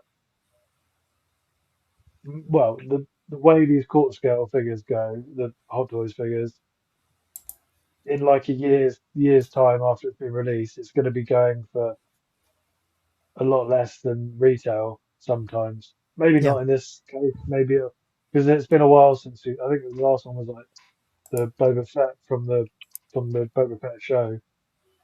Um, I but sold yeah, both I of think mine. I think I sold both of my quarter scale Hot Toys at a yeah, loss. I don't think I yeah. I don't think I made what I spent on those. And I remember I that when the think Mandalorian they did the Mandalorian one, didn't they? That was mm, going for the same. Eventually, that was going for the same price as a 6 scale Hot Toy. Yeah. yeah, Um, I feel like that's the the yeah, thing. Boba and Vader have It's gone back up though. yeah. Maybe I just again, it's all about timing, isn't it? Yeah. With Hot Toys, and I probably sold them at the wrong time. But yeah. um, Well, I think maybe like if this becomes a decent price because what was it like four Yeah. fifty or something like Right. that. If it goes around the Yeah. 300 mark, which is Yeah. a new six scale mm, figure, then maybe I might be tempted. Like I said, Han's my second favorite Star Wars character. This is probably my favorite look for Han. Um, Yeah. so yeah, I would never say never. Although that base is interesting. it's It's crap. Mm. yeah. I mean, I When you don't. say when you say second favorite, Nathan, second to who? Cassian. Uh, No. Cassian, obviously. Yeah. Cassian. He's No, talking, I'm generally asking. Um, talking about Anakin. to Anakin, yeah. Anakin, Oh, yeah, of Anakin. course. That's right. I'm Remember, he sorry, dresses Anakin. up like Anakin. Some people I think know. he's Yeah, Han, but he's actually Cassian Cassian. Cassian. in real life. Yeah. Um, yeah, exactly. Three for the Um, price of one. Yeah. exactly, yeah. But yeah, the base is just it. I don't. I get where they were trying to go with the Falcon and stuff, but a lot of people have said like, why not just make it like an interior of the Falcon? Like, yeah, Sure. they have to do a bigger base and stuff, but like, do the do the hallway or something like that with the. No, I know some of the premium formats have had that kind of base. Just do something like that because this just. I just don't like the way the Falcon is. Like, even though the Falcon was like behind him on the base, and the base was like flat to the ground. I just don't like the way that the Falcon's like underneath it, and then you've got this. It's already a massive figure. It's now I know.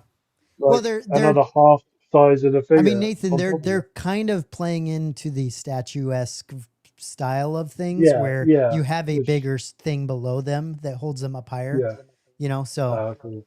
Yeah. But they're probably doing that type of thing. then yeah, it's I don't know. I would never. I don't think I would display it with a base. But I guess are they? What are these court scale hot toys like? Are they? I assume they're more sturdier, or they Yeah, you can because stand they're them without bigger. the base. Yeah, you can You can stand Yeah. stand them them. without the base. Yeah, it's better to Okay. have some, like anything, have something supporting them just in case Yeah. they fall over. Real But quick, Chris is asking if this is a limited edition. How they many are they didn't say. making? Yeah. I don't They think never so. No, I publicize don't edition think sizes unless they are limited edition. If they are Right. limited edition, they'll so. probably say it's a run of 1,500 or Because 3,000. But in this I case, there's think no it already edition went size. on to waitlist on Sideshow apparently, but Really? Oh, there's but speculation that that's maybe just a little ploy by yeah, Sideshow they've to done that bring up before. the yeah. So I don't, I can't imagine this is waitlisted because No, no. I don't, I less, didn't. I'm surprised if it would, if it was, because I still go onto the old Sideshow Freaks forum. I know it's not called that anymore. I think yeah, it's called Collectors Freak. But it yeah, you get a general consensus of what people are thinking about a particular figure. And I think yeah, it's mixed feelings about this. Like for all the reasons you've said, Nathan. What Mm, do you pair it with? Oh, I was hoping it would be 6 scale. The stand looks a bit yeah, ridiculous. Um, yeah, there's some inaccuracies with the vest color, and I think some people have said the belts are slightly different, slightly wrong shades, or I can't remember exactly what they were referring Can't have to. it all, but I tell you what, you can't have it all, yeah. But the sculpt is great. The sculpt, that's the money shot right there. That's oh, for sure, for sure. I just hope when they eventually do the 6-scale version, they just slim this one down, because with the same sculpt, and I love the forearms. I know that they don't tend to do that with many 6-scale figures, but that's the downside. I've got the old A New Hope Han, and it's just because there's the shirt sleeves obviously quite short. It's like you've got I'm looking at it right now. I've got it either my Falcon, garbage, my Desert Falcon, and it's absolute just garbage. Yeah, no, I agree. I think I was saying that they should do this with every hot toy. I think especially with long sleeves, like why not? Any figure that has the hands, out, I feel like should do it. It's like there's the Hot Toys Thrawn. It does, the iconic Thrawn pose when he's on the chair and he's doing that. You can't do that pose because you just there's like the wrist peg is just It's an eyesore, isn't it? But you do take it for granted with these 6-scale figures. I mean, after a while, you just get used to them. But it's nice to have the option not to see the wrists and the wrist joints. Well, I've got a third-party Nathan Drake from the Uncharted game, and that's got the option. It's got seamless wrists and also wrist pegs. You can have the option. But if a third-party company can do it, then surely Hot Toys can do it. For sure. Well, obviously they can do it. They just don't. They clearly can. Yeah. So wait, it says here 6 interchangeable hands with forearms. So does that mean the gloved hands are going to be jointed? No, the gloved hands look like they've got the wrist pegs. They're on the wrist pegs, yeah. Oh, really? Yeah, watch. You can see it. Where is it? You can see them. I think it's one of their first pictures. There you go. Wow. Yeah. And I don't know why they did that. It doesn't make any sense. Here's the ball. They just dropped it. Yeah. What's the point of that? I don't know. It's freaking annoying, but they could have gave us mini gloves, or they just could have given an extra set of arms with gloves on, and charged an extra $30. That's yeah. Or just not put the gloves in. I doubt many people would have been too upset. Yeah, the gloves are sick, dude. I just they should have. Yeah, it's. I mean, whatever, dude. It's dumb. The clean ones look so much better. So, yeah, for sure. Anyway, Nathan, I'm glad we were able to get a little bit of comment from you because I wanted to know what you thought about it. Have you? I assume you've spoken about the statue. This guy. Yeah. Did you like this guy? I did. Dude, it looks good. I put on your post. I put about the art print that they obviously made like that. To pair with it. Yeah. I'm like, it looks really good together. I've got a plan in my head. I'm gonna put the Han that I was talking about, the New Hope Han, and I've got the Greedo from Sideshow. I wanted to put the print up somewhere on the wall and then just have a little shelf, and we're gonna make the little chairs and table and just have them there. But if this is an option, then maybe I have to rethink. And you never know if they make a Greedo companion to this or something. You think maybe. I guess that's how they kind of designed the table that way, but they could effectively have it slot together. They could, yeah. As space. Yeah, it's a cool piece. Yeah. We were looking at the tested video too, looking at how they designed it. Yeah, I need to. I had a quick look at it the other day, but it's I good. Need to watch it. It's really good. And I think I was saying that I think the cut and sew on this piece is better than the Hot Toys one.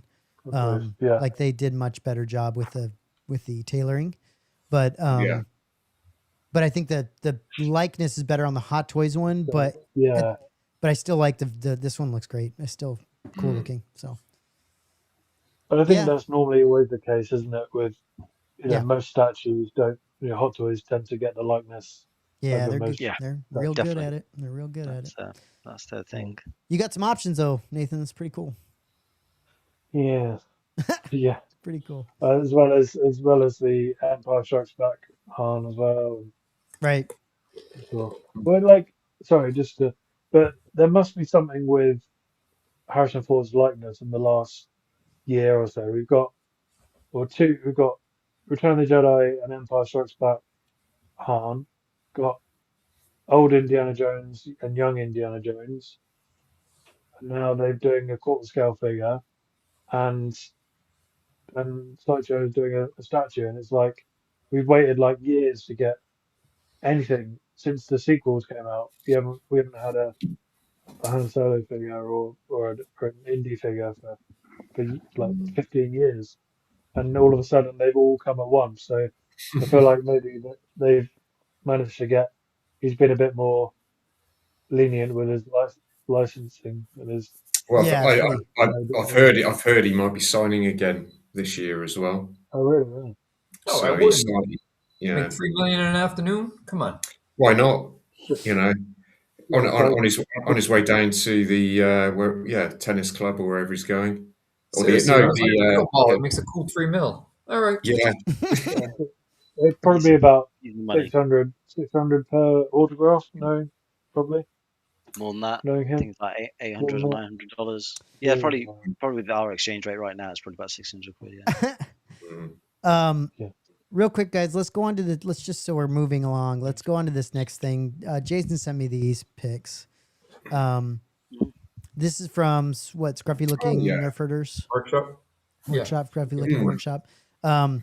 They're coming out with this new piece, which looks awesome. So these ones got released. These ones already released, and I gotta say, like, from the first one, I mean, I was a big fan of the Imperial Guard because I've always liked Nilo's sketch of it, although he's a little bit more robust in size versus what we're used to. But these concept pilots are great, and they're mixed media. So like the hoses are actually like material; they're not like solid. This guy was very limited. I think he was limited to 10 and was like gone, and like right when he went up. But just a great piece, and they get a lot more in store. They get a few more coming out. Another signature edition coming out, but yeah, this was a great drop. Any fan of this is a really, really fun drop, and I think these ones look absolutely amazing. The detail on these are great. Yeah, it's really cool. Yeah, they're fun little pieces. It's honestly, it's cool that someone's doing this, especially if you like concept pieces. Well, now the Gentle Giant are out of the game. I guess it's a gap that awesome. can be filled. And I love the way I do love the way they Will they do have it this, in the game? the simple stands. Well, with some of these busts they did a lot of concept statues and busts. Ralph McQuarrie. A little more dynamic, but they were good. They were definitely a good way to go after concept pieces because at the time nobody else was doing them. Exactly. I think they were probably the major provider of concept statues at that time. Yeah, really nice. Really nice, and they'll be coming out with more too. So we'll as they come out with more, we'll let you know more about them.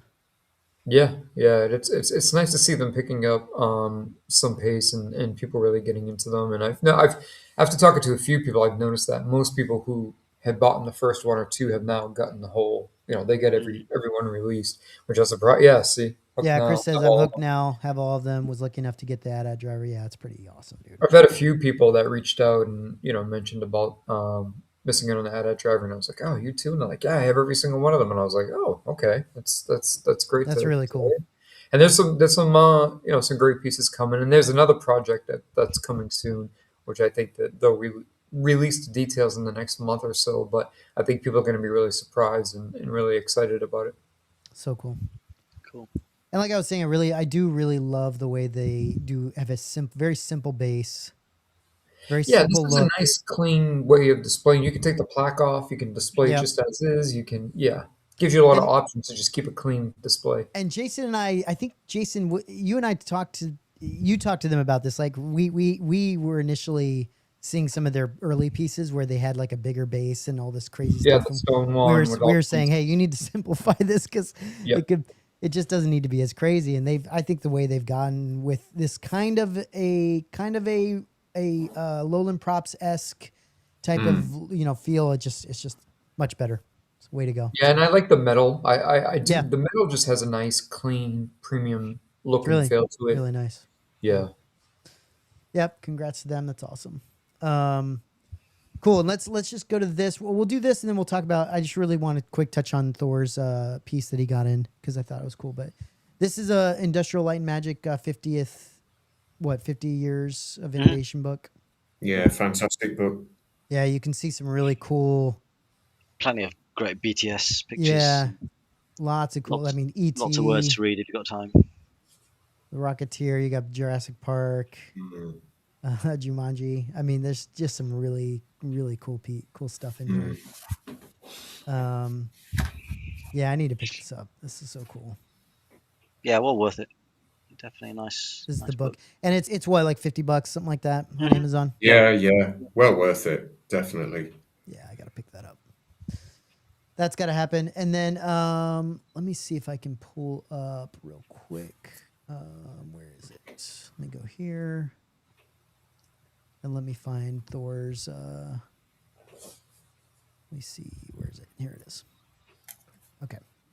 So, yeah, this real quick is that what we were talking about at the beginning, which Thor picking up this Darth Nihilus premium format from Sideshow. He got number 2, 88, 38, 30, whatever that is. Cool bottom of the base. I mean, this thing looks fantastic. Fully sculpted. I love when they fully sculpt these capes. Looks so good. They look so much more dynamic, don't they? They really do. And the weathering, weathering on the edges of the cape Yeah, it's a nice touch, isn't it? It's so nice. That's cool. Yeah, great. 2 different heads you can put on. So sick. Yeah, that's crazy, man. Because I think he's got a custom of this too.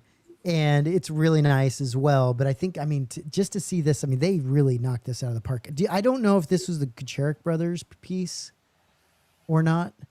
I don't know if this was during the time that they were doing stuff, but it kind of looks like it. I don't know. Could well be. This looks great though. Like they really did a really, really, really good job.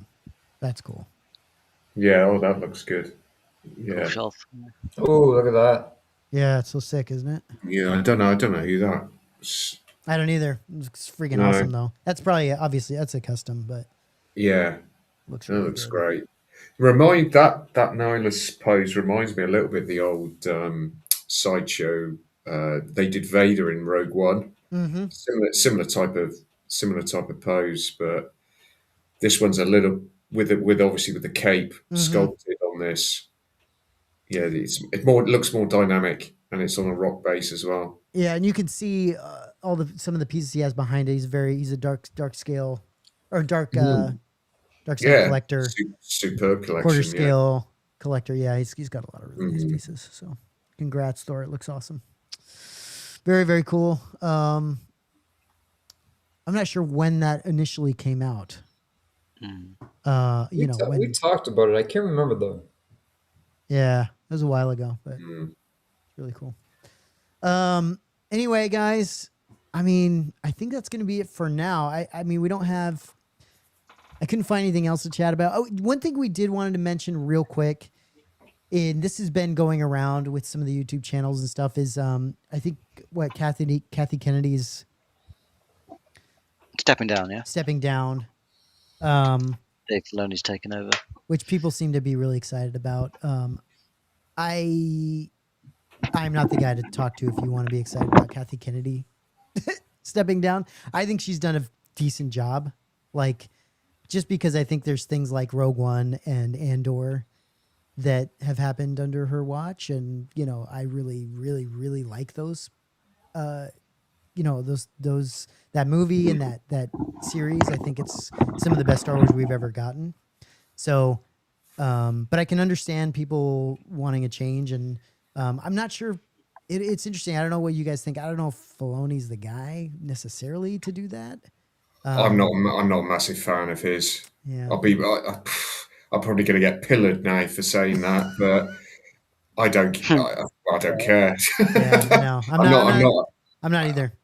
I'm not talking about his animation work. I'm talking Sure. about some of the stuff. I thought the Ahsoka series was bloated. I'm not. I know he's passionate. We're all passionate, and he's a huge fan, and he was under George Lucas, but I'm just not sure he's the right guy. I would almost have somebody in there that isn't that emotionally connected to the franchise to run it. That's a little bit more, like the guy, the showrunner on Andor.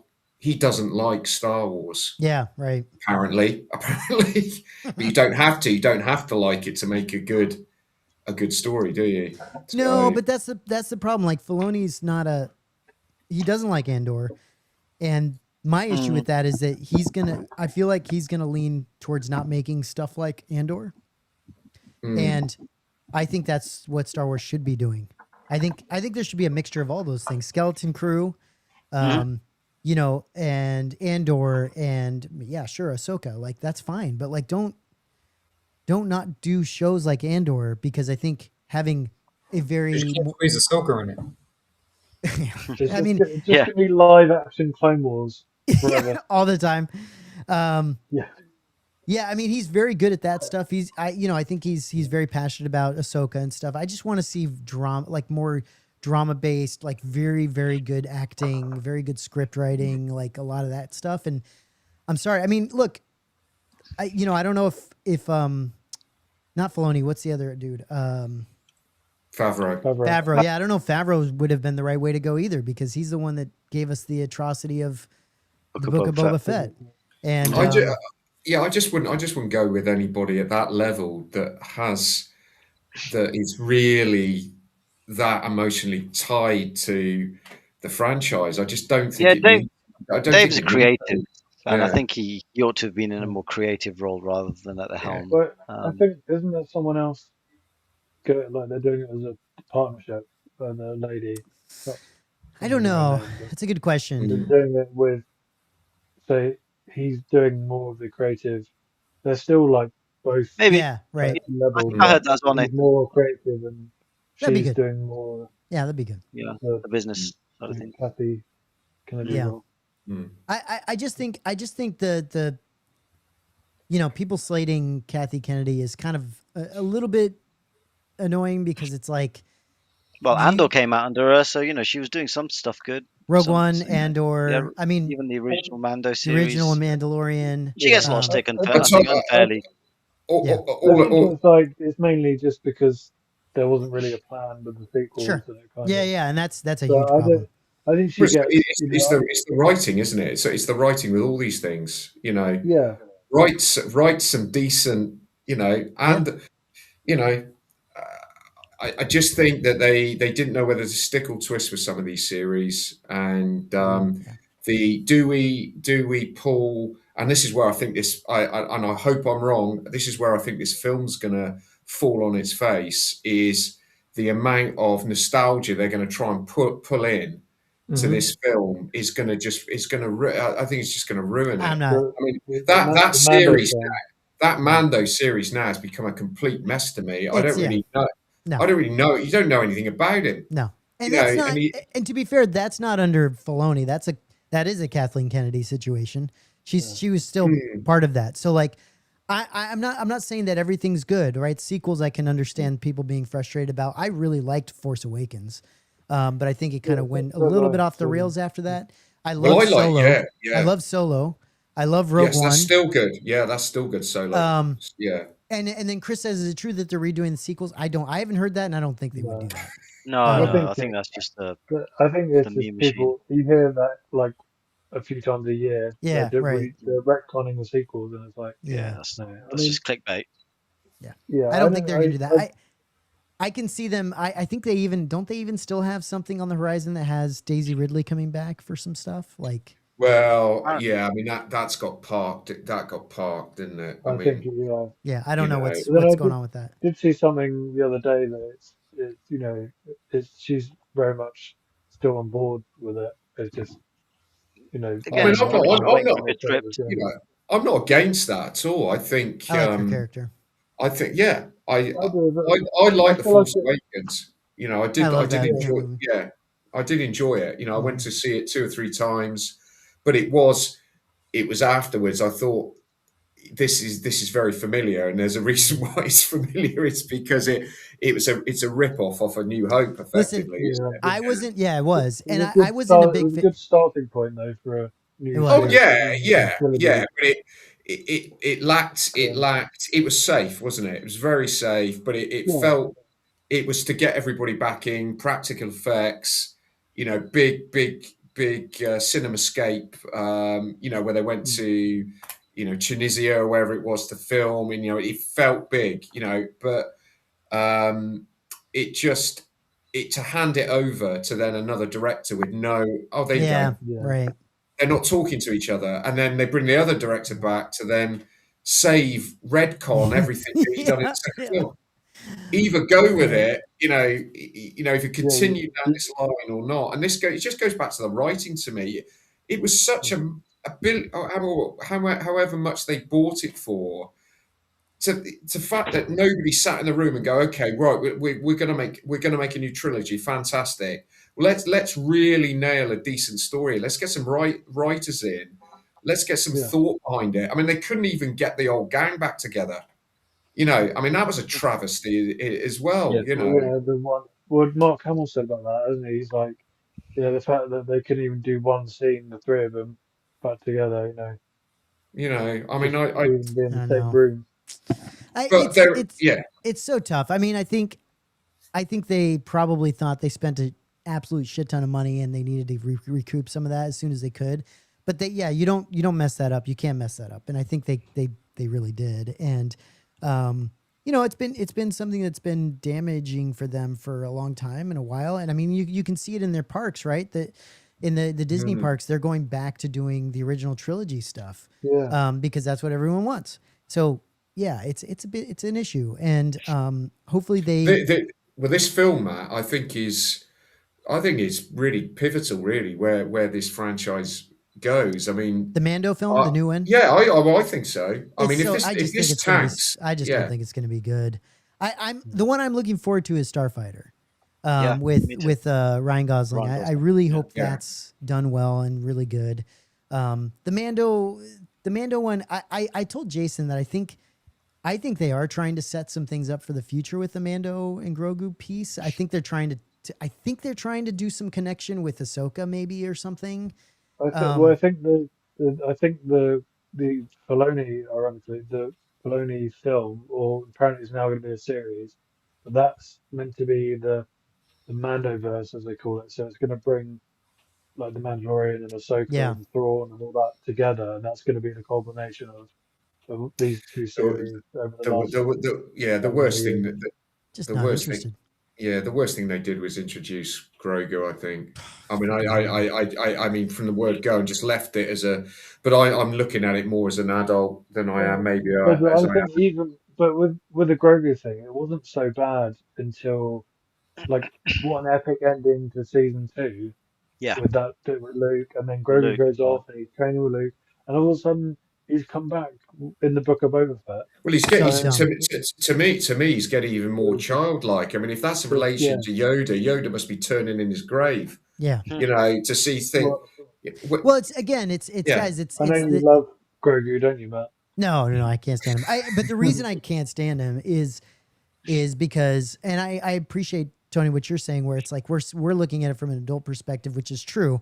The problem is that, if you've got someone like Mando that's supposed to be badass and doing all this stuff, like he's got to babysit this kid now all the time, constantly, and everything you see in the trailer is that him trying to make sure this kid isn't freaking like sticking a freaking like lightsaber in his eye, it's ridiculous, dude. Well, I mean, I was hoping Luke was going to off him, but it was never going to happen on a Disney streaming channel, was it? I've always felt Luke was borderline dark side. I mean, I just can you imagine? But, I just wish they, like Nathan said, I wish they would have left him there and said Grogu is training. And that's it. We don't have to talk about Grogu anymore. Well, they could have even, trained for as long as Luke did with Yoda, and then introduce him back at some point later down the line in season 3, or in this film or something, and then all of a sudden Grogu's like a teenager and he can now do something useful, and he's got a little lightsaber and he can Yeah. actually help out. Yeah, but it's painful to watch this. It's Yeah. you know, he's not developing anything. He can't speak. No. He can, you know, I mean, he just hasn't developed since he popped out of that pram. You know, It's and crazy. it's Sells toys though. well, of course Sells it does. toys. Of Sells course toys. it does. Yeah, you know, and like I said, I'm Falling not behind. He's on the spectrum. yeah. It's Well, honestly 100% that's all they. that's the reason why he's not been developing as That's a the reason he character, came back. because they want to Yeah. keep He him came young. back. And I can understand people being frustrated with Disney because of that reason, that they do sell toys, so that's a part of it. I understand that, but that's not the issue. I mean, for me, it's just like you said, Tony. Give us better writing, give us better overall storytelling.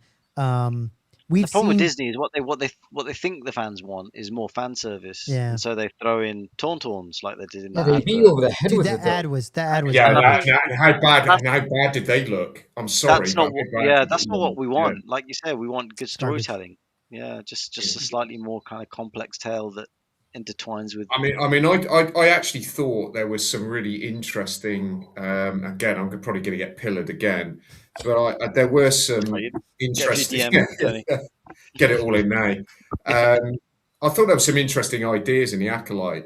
I did Sure. actually think there was something there was some interesting ideas going on, Mm-hmm. but that turned into a bit of a mess as well. But there Yeah. were, you know, I'm all for them trying just something different. Just something different. Yeah, and the Acolyte. The thing I loved about the Acolyte was I thought that some of the actors they picked were absolutely incredible.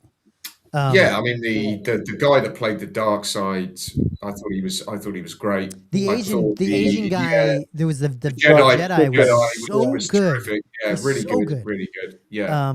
So yeah, There was they had some good things that they've, and like I've said, there's been some really bright spots. Obviously Andor and Rogue One stand out.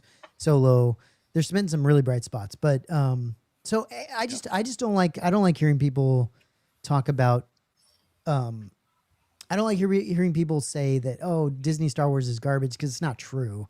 There have been some good, there have been some bad, and let's hope that we get some good in the future. We just want it to be good, don't we? Yeah. We just want it to be. Yeah. It's upsetting when you know Star Wars was Teflon 20 years ago. You know, couldn't do any wrong, and now I know it's really struggled. It's really struggled, it really and you know, has. but I think it's just an oversaturation with it. I think. Well, I think there is that.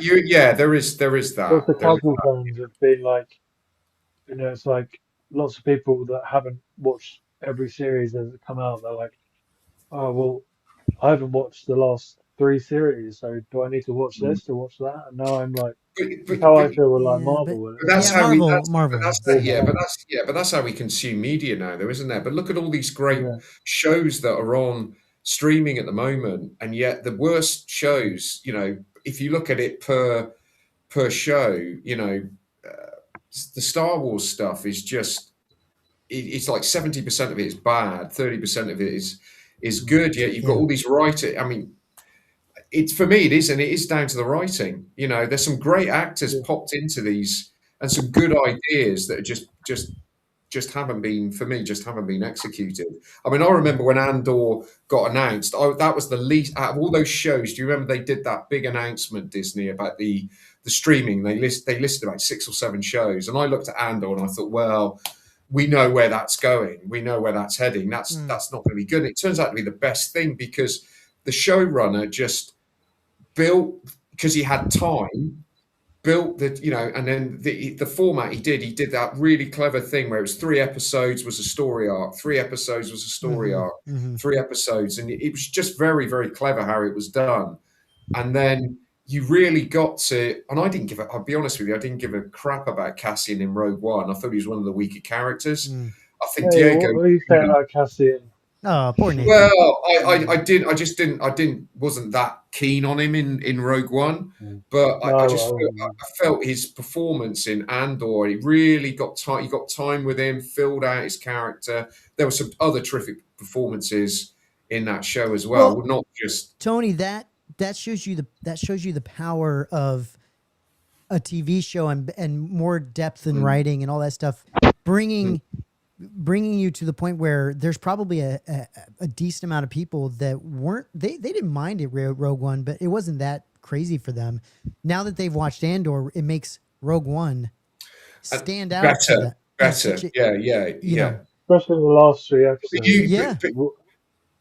But it goes back to my point about the writing. In a film, you don't have that long to so the writing and the pace and the direction is really key to get a good movie, isn't it? You've got 2 hours to tell a story. Here, you've got 6 or 7 hours, and most of the shows they've done have been, mediocre, right? And I'm being kind. But the Andor one, which lacked action, but had so much tension in it with the characters, because they just, it was well written and well acted, and I'm like a stuck record with the writing. It's just it matters. It does matter. It matters. You can't just throw stormtroopers in lightsabers, sound effects, and just get away with it. And I think there's been some lazy stuff going on. There's been a lot of spectacle and not enough thought around the characters. And I'm hoping going forward that whoever. Well, that's why it's such a shame, because even the sequels had some really good characters. I mean, Kylo Ren is fantastic in my opinion. I loved Kylo Ren. I like Rey. I thought Rey was really good in the first one. I wasn't a huge fan of John Boyega's character. I really liked Oscar Isaac in the sequel in Finn in the first one. That was quite a cool story. Like, it's like, I thought he was very good. Yeah, I thought he was very good.